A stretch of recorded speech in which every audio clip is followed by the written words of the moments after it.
This is the Consumer Snapshot for April 2015, and this month we'll take a look at 3 areas. Sentiment with an updated look at consumer confidence. In strategy, we'll review practical purchase intentions. Finally, we'll take a closer look at consumers' outlook for the economy and personal finances by age. We begin with consumer confidence. Month over month, confidence bobbles 1.5 points to 49%, bringing it even with February. Looking back over the past 13 months, we can see that with gas prices remaining relatively low, consumers continue on a pretty confident track for 2015. And comparing this indicator to years past, it seems that consumers have pushed past recession-era pessimism, with our current reading eclipsing pre-downturn April 2007 by more than 2 points. This inevitably leads to our next question. Will confidence spur spending? Lackluster sales these past few months seem counterintuitive to consumers' newfound optimism for the economy. In the next few slides, I think we'll get a better perspective on consumers' personal finances and why they remain hesitant to spend. First, we'll take a look at consumers' focus on practicality and necessities when purchasing. With confidence dipping a point this month, it appears that consumers' practical sentiment responds, increasing a point.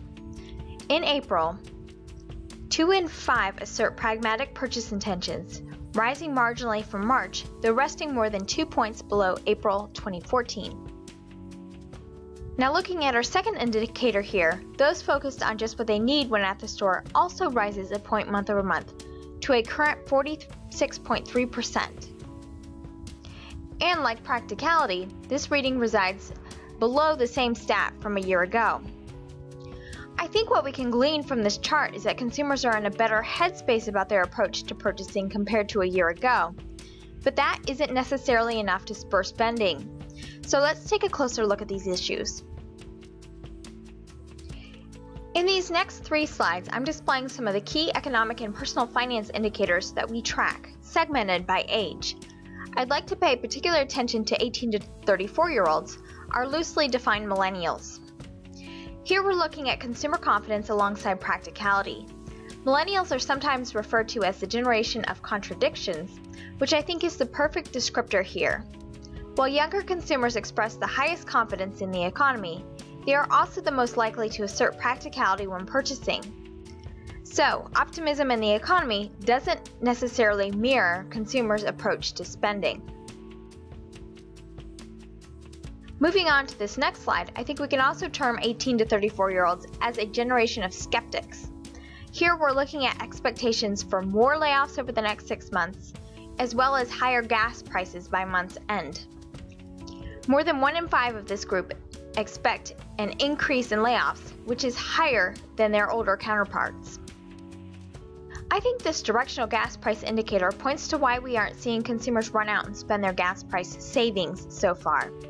A substantial number of consumers overall feel that pump prices will increase by the end of April, and this figure rises among skeptical youngsters. Finally, let's take a look at who's saving enough and feeling financially stable. Millennials may be a generation of contradictions and skeptics, but they are also a generation of savers. Close to half of 18 to 34-year-olds feel that they are saving enough for future needs, higher than the other groups. However, the youngest group is also less likely to feel financially stable compared to average, and are pretty even with the 35 to 54-year-old crowd, which likely helps explain why some of these shoppers feel like they just can't spend, even when they are optimistic about the overall economy. And that's all for this month. You can also keep tabs on our latest findings by heading over to prosperdiscovery.com. Thanks for watching.